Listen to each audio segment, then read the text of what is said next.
Une fois, je prenais le métro, je crois qu'il y a un mioche qui est arrivé vers moi, il m'a fait « Ah, c'est lui qui va manger du caca !» Ouais, c'est lui qui va manger du caca. Je t'emmerde, et je t'emmerde. Joue les cakes, joue les one. Ah, ça galope, hein, le temps il est passé, hein. J'ai pensé à faire cette musique en écoutant le rap français. Tu sais, moi je sortais d'Allemagne, tu vois, donc le rap français, ça rentrait absolument pas dans mes choux. J'étais fatigué d'entendre des donneurs de leçons toutes les 40 secondes, faut pas faire ci, petite fille, mecton, traîne pas, etc., etc. Le rap, c'était que des éducateurs. Donc à un moment, je me suis dit, bon bah, on va gratter un peu la pellicule et pour voir ce qu'il y a derrière. Au départ, il y avait 37 mecs. Hein. Le morceau, en vérité, il faisait bien 10 minutes. Hein. On m'a dit, bon, il faudrait peut-être couper. Mais je me suis dit, je vais tailler tout le monde, mais finement. Tu sais, pas des trucs trop perso, qui servent pas à grand-chose. Tout ce que je vais dire, c'est le reflet de la personne. J'ai parlé de la religion, j'ai parlé de tout, et je me suis absolument pas gouré. Tu regardes aujourd'hui, je me suis absolument pas trompé. Le truc, c'est, il faut taper sur le premier, pas sur le deuxième. Que ça soit Booba, je me dis, c'est le mec du moment, c'est-à-dire, c'était le mec pour moi. Eux, ils avaient une clique, je crois que c'était Time Bomb. Franchement, ils avaient une écriture. Et je me suis dit, tiens, je vais regarder exactement qui tu es. Dans tout ce que j'ai tapé, je me disais, il fallait forcément une belette. Je sais, j'ai un langage, je suis dans 67, donc c'est difficile pour moi d'enlever belette, raclo, etc., etc. Désolé pour vous. Une belette, c'est une meuf, hein, voilà. Et je m'étais dit, Lady Leslie, c'est pareil, les filles, faites pas ci, faites pas ça. Je dis, oh, t'as oublié comment t'es arrivé à l'intérieur, hein, faut arrêter de déconner 5 minutes. Je déteste, les gens qui donnent des leçons et qui, d'après eux, ils sont blanc-bleu, mais faut regarder tes panards. J'ai toujours dit, enlève la poudre que t'as dans le cul au lieu d'essayer d'enlever la crotte que l'autre en face a dans l'œil. Et pareil, c'était pareil pour les DJ, c'était pareil pour tout. Je me suis dit, bon, et je vais déjà inventer quelque chose. C'est comme le rap d'aujourd'hui, je suis pas fan, mais je respecte un mec pour ce qu'il a ramené, même si ça pue la merde, hein, ça c'est pas un problème. Mais tu dis, à partir du moment où tout le monde le suce, tu dis, c'est que le mec, il arrive à faire un truc. Il y a pas de baratin dessus, et je dirais, Jul, machin chaud. J'écoute pas Jul, hein, je te le dis. Mais tu te dis, putain, merde, on arrive à faire des chansons avec ça, c'est formidable. Voilà, quoi. Je vais inventer un peu le clash, hein, voilà, parce qu'on m'a dit, je suis l'inventeur du clash, je m'étais dit, ouais, tant qu'à faire. Je me suis dit, l'originalité, c'était s'adresser à tout le monde, d'un coup. Voilà, comme ça, si vous me détestez d'un coup, au moins, j'aurais fait un package. Merci bien, merci les gars. J'ai quand même réfléchi un peu, dans ma gamberge, je me suis dit, tiens, il y a eu Antoine et Johnny. Je me suis dit, bon, on va quand même dépasser le délire, hein. Je me suis dit, bon, on va mettre un peu d'essence, hein. J'ai dit, je vais mettre tout le monde, je vais pas me prendre la tête. C'est passé comme dans une lettre à la poste, du moins une lettre avec des accros de temps en temps, tu vois, voilà. Il y a eu pas mal d'accros, il y a eu une bagarre avec Kirillov, mais ça, on en parle. C'est pas Kirillov, hein, c'est une bagarre avec 7 queumés. Si c'était Kirillov, j'aurais réglé le problème. Mais à 7, c'est difficile d'avoir 14 paluches, 14 panards, et surtout avoir des yeux qui vont derrière la tête. Parce que ça part généralement toujours derrière ta caboche. Est-ce que tu as des anecdotes aussi dont tu n'as jamais parlé via ce son qui te sont arrivées? Déjà, est-ce que tu les connaissais déjà personnellement? J'en connaissais à peu près 80% perso, du moins en rencontre, tu vois. Le rap, c'est pas dur. Tu sais, j'avais la moitié de mes potes, c'est des videurs. Videurs de soirées, videurs de concerts, ce que je déteste. Hein. Bah oui, pour moi, t'es un branleur. Je le dis directement. T'as l'habitude de voir les gens crapahuter à l'intérieur, donc tu dis ça c'est ci, et tu dis bon ok. Et puis t'observes en fin de compte. T'es pas là pour vouloir chanter, t'es juste là pour observer. Et tu dis tiens, je vais garder ça dans mon derche, y a pas de problème. Et à la fin, tu fais une petite boule et tu la jettes à la fin. Qu'est-ce qu'il y a eu comme connerie? Je me suis retrouvé au bowling et il y avait réellement tout le rap français. Mais alors réellement tout le rap français. Moi j'étais venu tranquillo, c'est juste quand j'ai jeté le morceau. Et là je me suis retrouvé avec tout le monde. Mais alors réellement tout le monde. Moi j'arrive avec mon 50 grammes de zèbre, mon petit calibre avec moi, on sait jamais. Hein, faut pas arriver tout nu, on sait jamais. Il y a que les intrépides qui finissent pas bien, voilà. Et c'est là que je me suis dit, bon je pense pas qu'il va arriver quoi que ce soit. Si ça arrive, ça va arriver bien plus tard, mais pas tout de suite. J'ai regardé tout le monde, j'ai dit ok, ouais. Alors, en leur disant, j'ai aucune animosité envers vous, hein, je leur ai dit, moi je suis pas dans le délire, voilà, on peut faire des tête à tête, on peut faire ce que vous voulez, c'est pas mon problème. Mais pour moi, c'était une démarche artistique. Si j'avais vraiment envie d'avoir fait un truc mesquin, j'aurais parlé des mères, etc. Mais c'était pas mon délire. Mon délire, c'était, tiens, je vais aller un peu te redresser un peu les oreilles parce que tu racontes un peu trop de conneries, ça s'arrête là. Tu vois, c'était presque le mettre maître d'école qui parlait à ses élèves. C'est vrai qu'il y avait quand même beaucoup à l'époque qui disaient que t'étais pas un rappeur parce que juste tu parlais machin. Et surtout, je voulais pas faire de rap. Le truc, je le dis bien, je fais du spoken word. C'est-à-dire, je veux pas faire du rap. Pour moi, le rap, c'est faire de l'arithmétique. Hein. Ouais, ok, alors faut être dans les temps, faut être dans ci. C'est ce qui, dès le départ, je voulais pas faire. Tu sais, je peux te raconter une anecdote. Un jour, j'arrive chez Joey, quand il habitait à Porte de Saint-Ouen, et je leur ai dit, je vais faire un morceau. Au départ, je leur ai dit, les mecs, peut-être je vais faire du rap. Mais non, mec, fais pas du rap, fais comme tes potes, sois videur. J'ai regardé comme ça, je dis, les mecs, je suis tombé pour Braco et Vandar, je vais me faire chier à être videur, vous êtes complètement malade ou quoi? Videur, c'est la lie. Autant des flics il en faut, et encore, mais alors des dervilles, il en faut absolument pas. Mais pour moi, le videur, c'est le queumé qui, en général, quand tu viens avec une belle belette, toi, il te dit, toi, tu restes dehors, et la belette, elle rentre. Généralement, si ta belette, elle rentre, faut la larguer. Hein. Voilà. Et pour moi, c'était évident qu'il fallait que je fasse autre chose que tout le monde. Mais en tous les cas, pas du rap. J'ai pris mon influence d'un mec qui s'appelle Jill Aaron Scott. Et donc, à partir de là, je me suis dit, bon, il y a moyen, en vérité, de faire la même chose sans rapper. Tu prends Gainsbourg, je suis désolé, il chante pas. Il jaque sur la musique. Je me suis dit, bah, je vais faire la même chose, je vais pas me faire chier pendant 6 heures. Je reviens juste sur ce truc de bowling, là, parce que ouais, là c'est bien, t'en parles normal, mais c'est quand même bizarre, les soirées, enfin, t'es arrivé au bowling, il y avait tous les rappeurs. Il y avait tous les rappeurs français. Alors, allez, tous.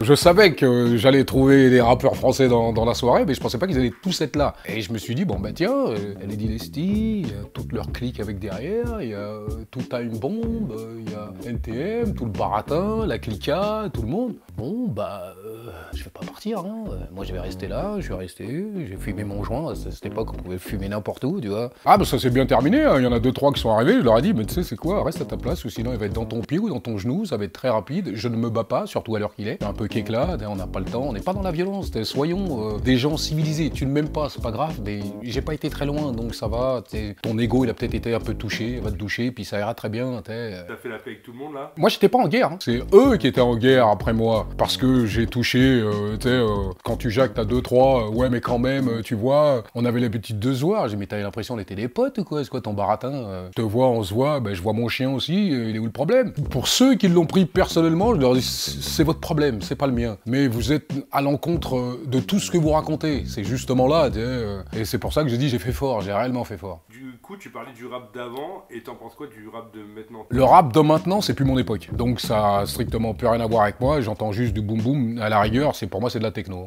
Poum poum poum poum poum. Avant, t'arrives à dissocier le rap conscient, le rap de hardcore, le rap de ghetto, le rap de ce que tu veux. Là aujourd'hui, c'est tous la même chose, hein. C'est tous des drillman, ils fument tout le monde, etc., etc. En plus, le drill qui vient d'Angleterre, le pays où ça bute le moins, tu vois ce que je veux dire, donc c'est très marrant. J'en écoute plus trop, parce que quand tu mets la radio, de toute façon, ça fait que tourner en rond, etc., etc.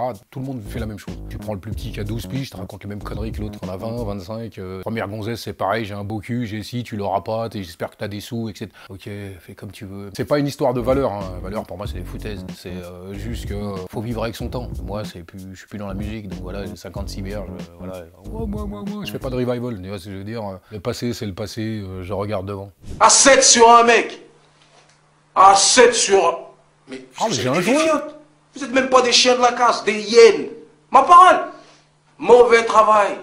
Sachez-le. Je reviens de tourner un film, je devais être au Sénégal, après je suis passé par Antibes. Vu que moi j'habitais sur les quais là, de Nation, là. Quand je reviens, je suis en bagnole avec un pote à moi, je suis en sandalette. Je crois que c'est Kerry. Kerry en bagnole, ouais ok, moi rien à foutre. Après 2 autres bagnoles, 3 autres bagnoles, et c'est là que j'ai dit mais ça sent la merde. Je vais pas me dégonfler, hein, quoi que ce soit, faisons ce qu'il y a à faire, etc. etc.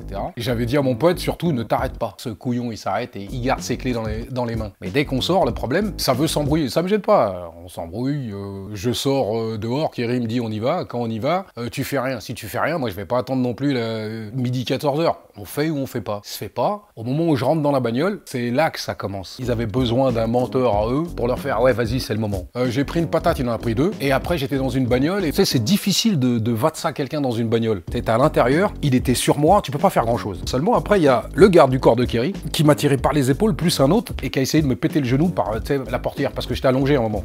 Donc ça fait t'es comme ça, et pour avoir un meilleur aperçu de ton délire, je me suis mis de ce côté-là. Ce qui fait que ma jambe, il y en a un qui l'a prise et essayé de me la péter, tu sais, sur le, tu sais, comme si tu fais un renfort. Et il y en a un qui était en train de me prendre les épaules. Mon pote, il a pris, je crois, une golden et il s'est barré. Donc après, j'étais tout seul, j'étais dans la merde, c'est pas grave. Mais j'ai dû prendre un sacré coup de latte sur la tête, de derrière, et après, j'ai vu une grolle qui descendait sur mon front. Et c'est quand j'ai vu la grolle sur mon front, j'ai fait de la lutte. Donc à un moment, il faut comprendre quelque chose. Ne résiste pas. Prends le coup, laisse descendre. Et heureusement que j'ai fait ça, parce que sinon, je pense que j'avais le cou, il était cassé. Après, on m'a sorti, mais dès qu'on m'a sorti, j'étais déjà plus là. Voilà, j'ai dû prendre des coups de pompe, des coups de bordel, etc. C'est pas grave. T'as un peu de résiné qui coule de ton tarin, c'est pas un souci. Le truc, c'est que quand j'entendais après Rof qui sautait en l'air, etc., j'ai dit, mais toi, t'as jamais eu les couilles de venir tout seul. D'après toi, tu faisais de la boxe, etc. Je t'aurais démonté. Et toi, tellement simple. T'as que des bagarres dans ton coin là-bas, que dans ton coin. Et je leur dis, les mecs qui se battent que dans leur coin, c'est les mecs qui se battent jamais ailleurs. Pour moi, il n'y avait pas besoin de faire une vidéo ou quoi que ce soit. Je me suis fait marbrer. C'était un tête-à-tête. Salut, ciao, au revoir. Mais à 7, je leur ai dit, mais je croyais que vous étiez tous là en train de faire des sports de combat, vous avez tous une morale, etc., etc. Ça n'avait rien du tout. Et je leur ai dit encore aujourd'hui, pour moi, vous êtes absolument que dalle. Vous êtes juste pour moi des intermittents, soit l'autre de la religion, ou soit l'autre de, soi-disant, la rue, ou je sais pas quoi. Et rien de ce que vous avez fait vous a grandi. Pour moi, je leur ai dit, ça vous a absolument pas grandi. Vous avez attendu déjà qu'il y avait 2-3 poteaux à moi qui ont mangé la poussière, qui ont cassé leur pipe, hein, voilà, qui étaient un peu plus haut dans le banditisme, hein, voilà. Vous avez bien entendu. D'ailleurs, leur maître à eux, c'était le chauffeur de mon pote. Donc imagine-toi que, vas-y, on peut y aller. Bon, ça fait partie de la vie. Il y a des choses qui arrivent comme ça, voilà. Mais il fallait que je fasse une vidéo. Au départ, je voulais pas la faire. On est venu me voir pour faire la vidéo. Quand j'ai senti que la vidéo, en vérité, elle était plus pour mousser le mec qui faisait la vidéo que pour en vérité pour m'expliquer, c'est là que j'ai fait, viens, on arrête les conneries, 30 secondes, je l'ai fait. Voilà, c'est d'ailleurs mon poteau qui était derrière avec la capuche. C'était un mec qui était quand même un peu chaud, tu vois ce que je veux dire. Et là, avec la capuche, l'autre, il a dit, mets la capuche. Alors lui, il a fait exactement la même chose. Moi, je lui ai dit, t'aurais jamais dû, tu fallait rester comme t'étais, l'histoire. Ils voient ta ganache, au moins, ils savent en vérité l'heure qu'il est. Moi, j'ai pas voulu me cacher, rien du tout. Je dis, d'après vous, j'étais à l'hosto ou je sais pas quoi. Je dis, bah, la preuve que non, ça va très bien. Je vous raconte juste ce qu'il est et puis c'est tout. Bon. J'allais vous demander si vous êtes revu depuis, etc. Non, il y en a un qui allait super vite avec un féfé. J'étais dans le 19e, qui allait super vite avec un féfé. Et vu que j'étais dans le quartier juste derrière de là, il était en féfé, il allait vraiment vite. Je l'aurais pas loupé. Là t'en parles encore, alors que vraiment ça date, mais t'en parles encore que... Parce que quand t'es un lâche, tu restes un lâche. D'ailleurs, ça s'est vu sur plusieurs trucs après derrière. Il est parti dans le magasin à l'autre, c'est exactement la même chose. Tu veux trouver l'autre, mais en vérité, tu vas dans son magasin pour aller battre ça, je sais pas qui, un petit branleur qui a 19 piges. La chose qui m'a réellement cassé les yeux, c'est de ne pas m'être retrouvé avec lui en tête à tête. Tu sais, c'est vraiment le seul regret que j'ai là-dedans. Ça aurait été trop beau. C'est pas que j'ai une rancœur, mais ça me tient à cœur. J'irai pas te chercher. Si t'arrives, je suis là. Mais j'irai pas te chercher. T'es devant le fait accompli, bah allons-y, mon pote. Vas-y, hein. Allons faire une danse. Tu peux lever ta jambe. Je te jure, tu vas pas la relever très longtemps. J'ai 56 berges, je me suis en forme comme un bâtard. Et il n'y a pas de souci. Tu peux faire ce que tu veux, le sport que tu veux. J'ai déjà dit, la rue, ce n'est pas des clés de bras, etc., etc. Il se passe d'autres choses à l'intérieur. Rien qu'avec les poings, les dents ou ce que tu veux. C'est faire mal. C'est pas je suis là pour montrer mes techniques. Et je sais ce qu'il faut faire quand il faut le faire. Ça s'arrête là. Et j'étais pas venu dans l'esprit de discuter avec Catherine Ringer ou de Fred Mitsuko. J'étais venu dans l'esprit de enlever Catherine Ringer ou Fred Chichin, un des deux. C'est parce que j'ai un copain qui avait déjà fait la même chose, mais c'était pas avec eux. Pour demander une rançon? Bah ouais.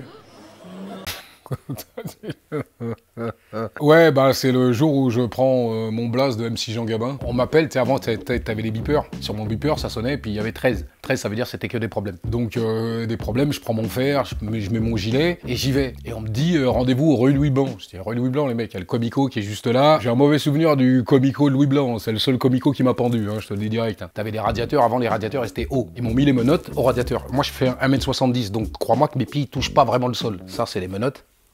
Voilà. Ça et ça.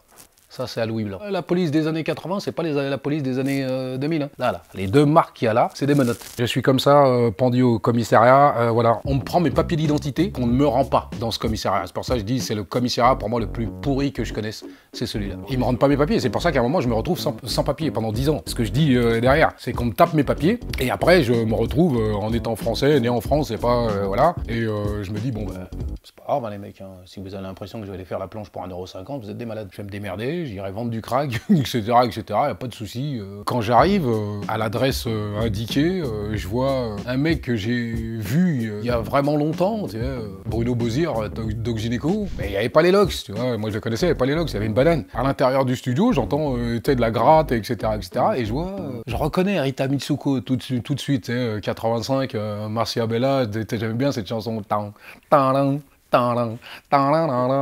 Et je vois Fred Chichin avec la gratte. Et je vois mes potes, ils sont là et je leur dis oui mais qu'est-ce qui se passe? Ouais viens, faut qu'on te dise quelque chose. Je dis non, moi j'ai une autre idée. Mon idée c'est, je lève les deux là et je demande 500 patates. Sur 500 patates, je vous en donne 100 et moi je vais faire un tour en cabane. C'est en France mon pote. Je reviens de Berlin, c'est pas le même délire. L'histoire elle est faite. Et on m'a dissuadé de ne pas le faire parce que c'était l'album que Bruno faisait, Liaison dangereuse. Et je leur ai dit ouais putain merde, là vous êtes en train de m'enlever l'herbe sous les pieds, là, c'est un peu relou. Et bon il m'a donné un peu d'oseille, tu sais, en chèque, pour pas que je le fasse, pour me dissuader du genre de conneries. Il a bien fait d'ailleurs, je le remercie, merci Bruno. Dans ta gamberge, un peu de traviole, tu te dis je suis un opportuniste, autant essayer de trouver quelque chose à faire très rapidement, hein. Si ça peut rapporter gros que ça rapporte, hein, voilà. Comme je disais, c'était encore une autre époque. J'avais un pote qui avait fait la même chose avec le manager à Patricia Cass, et je me suis dit, bah tant qu'à faire, on va faire une pierre à deux coups, hein. On va mettre les deux dans un queue, c'est l'histoire elle est faite. C'était une autre époque. Oui, et aussi, tu te retrouves en featuring. Catherine Ringer, ouais, à faire un morceau qui s'appelle Paranoia, tu vois pas le délire? Il n'y aura pas toujours là un de mes potos là pour sauvegarder mon dos. J'ai pas un œil derrière la tête alors là, Paranoia me guette. Bah, c'est là où je me suis dit, c'est peut-être la bonne étoile qui te dit, tu voulais la mettre dans un coffre. Et là, tu chantes avec elle, et là, tu viens de trouver un nom. Vu que je jacte avec encore mon argot parisien, je vais mettre Jean Gabin à l'intérieur, et puis salut, ciao. MC, c'est mon nom de famille, mon prénom. Ce n'est pas Master of Ceremony, absolument rien à voir. Je fais pas de rap, je le redis, donc... Et tu peux expliquer un peu aux gens ce que c'était, pour ceux qui connaissent pas, les Requins Vicieux? Les Requins Vicieux, c'était une bande qui est devenue après un semi-gang. Parce que je le répète, il y a une différence entre une bande et un gang. Une bande, c'est les mecs qui font pas d'oseille, et un gang, c'est les gens qui font de l'oseille. On est la première bande...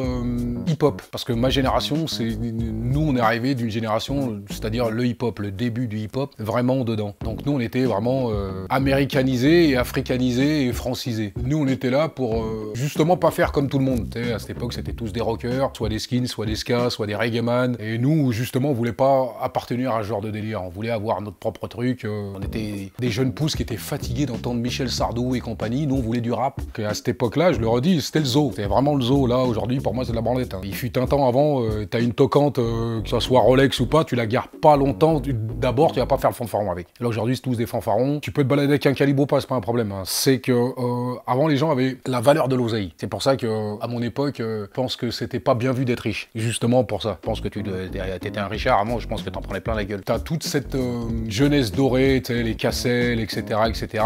Eux avaient la chance de pouvoir aller à New York, et d'autres gus qui pareil. Donc il y en a qui revenaient avec des pessas, tu sais, Double Goose de New York. Pour nous, New York, c'était... C'est où ça, New York, tu vois ce que je veux dire? Nous, on allait à la Chapelle, hein, on n'allait pas plus loin, tu vois ce que je veux dire? Donc, tu reviens avec une paire de grolles comme ça, où est-ce que tu veux? On va te les enlever. Je sais, c'était pas bien. Mais c'était comme ça. Des anecdotes de cette époque, il y en a 50 000.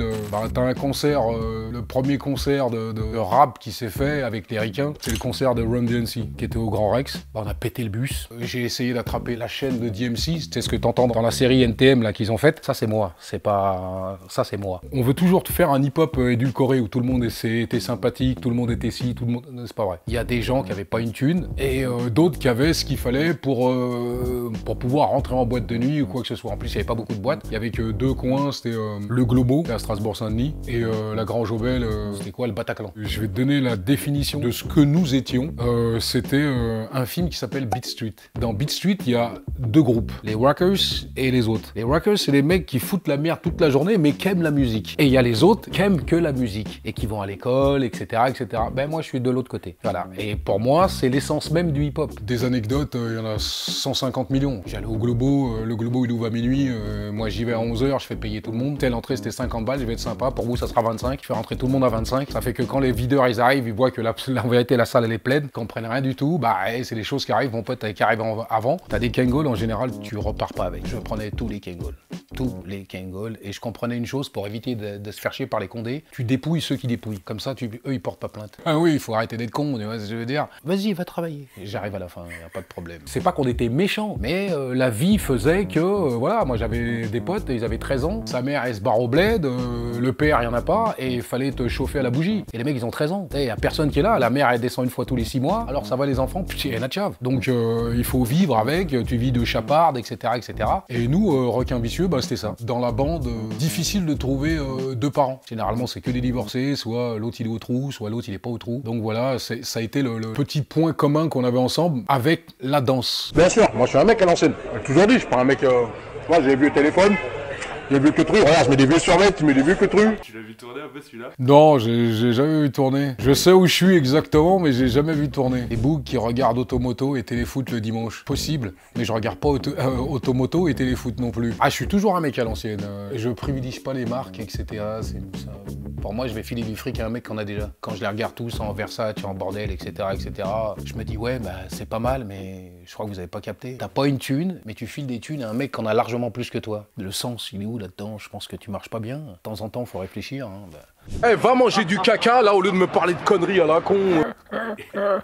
Ah, tonton Marcel, tête de Rottweiler. C'est tout à fait normal, j'ai eu une réaction normale. Tu sais, quand tu fais des interviews où en fin de compte, tu veux tout faire pour pas envenimer la chose, mais le raclo, il vient derrière pour essayer de t'en mettre une couche derrière. Alors, tu vois pas, non, tu penses que c'était ça. Et à un moment, tu lui dis, vas-y, va manger du caca, ferme ta gueule, va faire un tour. Hein. Je te donne un peu de sauce, tu vois ce que je veux dire. Mais toi, tu crois que, non, on va arrêter les conneries 5 minutes. Il m'a gavé. Ouais, celle-là, je l'ai entendu souvent. Bah, une fois, je prenais le métro, je crois qu'il y a un mioche qui est arrivé vers moi, il m'a fait « Ah, c'est lui qui dit « va manger du caca !» Ouais, c'est lui qui va manger du caca. C'est ce que je veux dire. J'étais avec ma femme et tout, et j'étais là, ouais, super, bah, va manger du caca. J'ai réagi comment, hein? C'est là. J'avais eu la même chose avec « Je t'emmerde hein. », des fois, t'es là, tu sais, 20 ans, 25 ans plus tard, et un mec dit « Hey, je t'emmerde !» Je dis « Je vais pas le prendre de la façon que tu penses que je vais le prendre, parce que pour moi, je t'emmerde, ça veut dire autre chose que ce que tu penses, mon copain. C'est pas un truc d'homophobe ou ni d'hétéro, hein, mais ça se fait quand même. Alors fais gaffe. Voilà. Aujourd'hui, les meufs, elles veulent faire des gangs de gonzesses. Tu crois que je vais prendre ça au sérieux, sans déconner, elles peuvent arriver à 10. Wesh.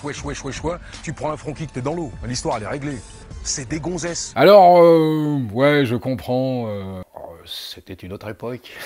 Voilà. Aujourd'hui, ça peut, comment dirais-je, chagriner les personnes dites du sexe faible. Mais c'était avant, c'est les années 80. Il faut bien comprendre que je parle bien d'un truc qui s'appelle les bandes, hein, et les années 80. Et là, on peut remettre sur un truc dans les années 2000. T'as dit un truc en 77, ça va revenir dans ta gueule en 2030. J'ai les mecs, j'ai 80 piges, c'est quoi le délire? C'est vrai, ça me colle encore au DRH. Hein. Je fais mes courses à Auchan, bim, hein, ça arrive. Hein. Ouais, un front kick, et tu tombes dans l'eau. Ouais, un front kick et tu tombes dans l'eau. Bah ouais, un front kick et tu tombes dans l'eau. Bah pourquoi pas? Ça m'emmerde pas en vérité, ça m'éclate. Il y a un moment, je me dis putain, sorti du contexte. Je fais des photos avec des mecs qui me parlent de ça et je suis là, je dis bah ouais, tant qu'à faire. Moi, ça me gêne pas. Hein. Si ça te file un peu de bonheur dans la journée, bah vas-y, mon pote. Hein, voilà. De temps en temps, on me dit ouais, misogyne. Ouais, ok, si tu veux, mais c'est les années 80. Les années 80, tout le monde est misogyne. À partir de ton critère des années 2020, tout le monde est misogyne, tout le monde est réac, tout le monde est facho. Il y a un moment, c'est voilà. Je suis d'une génération qui est née 5 ans après la guerre d'Algérie et 22 ans après la Deuxième Guerre mondiale. Donc, tu sais, il faut refaire un peu le paysage, hein. Donc on prend tout, on fait un fourre-tout, et ce qui en sort des fois c'est pas la meilleure des choses, mais c'est pas la pire non plus. Hein. Surtout en fait c'est ta façon de parler, je trouve qu'il fait beaucoup réagir les gens. Ouais, je pense que... Un front kick, t'es dans l'eau, pourquoi elle est dans l'eau? Parce qu'on était sur les quais de Seine, on était à Lomière, donc pour moi c'était très rapide, hein. Ouais, ok, bon bah à la baille, hein. L'histoire elle est faite quoi. On parle aussi de ton physique, parce que on a trouvé des gens, ça fait beaucoup de likes aussi, t'es comparé à vraiment... Bah regarde, je te laisse voir. Ouais. Ronaldo 37, bah 37, hein, c'est facile. Zlatan à 40, c'est facile aussi. Jean Gabin à 55, là j'en ai 56. C'est autre chose, mais ouais, j'ai un physique, j'ai toujours eu un physique. J'ai gagné les compétitions de street workout, là, Grigny, en Angleterre, en Belgique, en Suisse, pas en Allemagne. J'avais pas le droit d'y aller jusqu'à cette année en vérité. Hein. Ah ouais? Oui, Abshibong, c'est-à-dire expulsé. 33 ans, c'était la peine que j'ai pris au départ pour attaque à main armée et vente d'armes. Donc c'est 33 ans que j'ai pris au début. Et après, bon, quand t'as un peu d'oseille, tu descends, tu fais appel, révision, ça fait 33, 18, 15, 12, 8 et demi. Youpi! Tu vois ce que je veux dire? Tu sais, quand t'as 22 ans, t'es un petit branleur, t'en as rien à foutre. Mais voilà quoi, ouais, j'ai toujours eu un physique. Mon physique sort pas de prison. Hein. En prison, je faisais qu'une chose, c'est l'onanisme. Ah, je leur ai dit toute la journée, courir et l'onanisme. Je ne soulevais pas de poids, je voyais pas l'intérêt, tu vois ce que je veux dire? Voilà. Il y a des mecs bizarres, non, dans les prisons de... Déjà, il y a la barrière de la langue. C'est pour ça que quand tu vois n'importe quel clando qui est ici, tu dis putain, toi tu dois souper. Hein, parce que surtout l'allemand qui est un peu agressif par rapport au français. Va te faire foutre. Je fais que des ça fait pas la même chose, je veux dire. Donc t'as l'impression que tout le monde t'insulte. Donc c'est beaucoup plus difficile à prendre. Après, tu te retrouves dans le bled qui fait chier la France. Les Allemands, ils ont mis 3 raclés à la France, mais réellement 3 raclés. Hein, 1873, 14-18, 39-45. Hein, on n'a rien gagné du tout. Hein, faut qu'on arrête avec ces histoires. Nous avons gagné la résistance. Ah, ok, mais voilà quoi, quand t'arrives en Allemagne, c'est spécial. Tu sais, t'as tout ce truc dans ta tête en te disant putain, je vais trouver que des nazis, que des trucs comme ça, puis en fin de compte, non, tu vas trouver les mêmes mecs que t'as en France. Bon, c'est vrai, il y a 2-3 nazis, mais en France, t'as 2-3 petits fachos aussi, donc voilà, après, c'est à toi de capter ce qu'il faut faire et ce qu'il faut pas faire. Et... Tu continues, toi, le... Ouais, je continue le sport. De temps en temps, j'aide les gens, hein, voilà. Ah ouais, je coach. J'ai ma propre méthode. C'est pour ça que j'ai ce corps-là. J'ai ma propre méthode. J'utilise rarement les poids. Mais alors, quand je te dis rarement les poids, le poids que j'utilise, il fait grand maximum 5 kilos. Tout au poids de corps. Je fais que du poids de corps, du poids de corps, du poids de corps, plus derrière, ce qui veut dire de la boxe, un peu de lutte. Ma méthode à moi, c'est de tout combiner sur 1h15. La différence que j'ai avec beaucoup de personnes, c'est que quand ils font du sport, en général, quand tu vas dans une salle de sport, quelqu'un qui va 1 heure, il fait une demi-heure de sport et une demi-heure de repos. Sur 1 heure de sport, je fais 57 minutes de sport. Voilà la différence, voilà pourquoi j'ai ce corps-là. Chaque exercice que je fais, exercice de force, il y a un exercice de vitesse qui suit derrière, il y a les abdos qui suivent derrière. Et je ne fais jamais un exercice qui fortifie qu'une partie de mon corps. Je fais toujours un exercice qui en fait soit 3, soit 2, soit 4. Si jamais tu arrives dans une salle de muscu, pour toi, après, c'est de la branlette. Hein. Et donc s'il y en a qui veulent se faire coacher par... J'ai un Instagram, hein, salut, bonjour, MC Jean Gabin, vous allez dessus, je parle direct. On peut se jacter, après on fait ça en privé, y a pas de souci. Et bah super, j'allais te demander aussi du coup ce que tu fais maintenant, donc il y a ça, il y a d'autres choses aussi? Ouais, en ce moment je cherche des producteurs. J'ai envie de mettre ma vie en portillon, mais c'est-à-dire le hip-hop, la danse, les bandes, en série. Pas en film, voilà, où vraiment le hip-hop ce que c'était, les bandes ce que c'était et pas un truc édulcoré, voilà. La vie de voyou qu'il y a eu, tu sais, derrière, ce que moi j'en ai capté à peu près je te parle de la voyoucratie, où tu comprends que de temps en temps, toi t'es à la ramasse, ou que ça parle de la DAS aussi, hein. D'ailleurs, en parlant de la DAS, j'ai eu contact avec un pote à moi. La dernière fois qu'on s'est vu, c'est en 1984. C'est le premier évadé qu'il y a de ma maison de correction. Je fais bien la distinction entre la cité et d'où je sors. Moi, je sors de l'assistance publique. J'ai eu des parents, mais après, mon père a buté ma daronne, ce qui fait que je me suis retrouvé après à Pétaouchnok, quand tu viens de Paname et tu te retrouves après en Savoie, à Lyon. Après, vraiment, quand je te dis en Savoie, c'est Albertville. Saint-Pierre-d'Albini, si tu préfères, tu vois. J'étais à Saint-Pierre-d'Albini, voilà. J'ai fait la cuisine à Montmélian, voilà. Et je me suis retrouvé après Saint-Jean-Maurienne. On avait justement ce truc, cette amitié avec des mecs qui viennent de partout de la France, tu vois ce que je veux dire. Et justement, on en jactait, on parlait d'anecdotes, on était là comme des dingues. Tu te rappelles, on était en slip, il était 23h. Hein, fallait courir autour du terrain, vous fermez vos gueules, après on se met à genoux, avec des bottins, en plus les bottins à cette époque c'était bien 5 kilos, voilà, il fallait être en croix, Jésus, allez, et t'attends, bah ouais, châtiment corporel, hein, si vous en pleurez aujourd'hui, il fallait voir avant, c'était bonheur. Merci beaucoup. La crème, hein?